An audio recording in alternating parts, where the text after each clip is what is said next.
कर्तव्यं दैवमान्हिकम् कौसल्या सुप्रजा राम पूर्वा सन्ध्या प्रवर्तते उत्तिष्ठ नरशार्दूल कर्तव्यं दैवमान्हिकम् उत्तिष्ठोत्तिष्ठ गोविन्द उत्तिष्ठ गरुडध्वज उत्तिष्ठ कमलाकान्त त्रैलोक्यं मङ्गलं कुरु उत्तिष्ठोत्तिष्ठ गोविन्द उत्तिष्ठ गरुडध्वज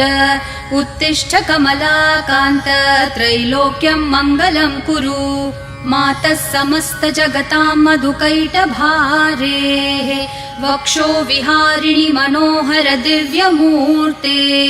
श्रीस्वामिनि श्रितजनप्रिय दानशीले श्रीवेङ्कटेश दयिते तव सुप्रभातम् मातः समस्त जगतां मधुकैटभारेः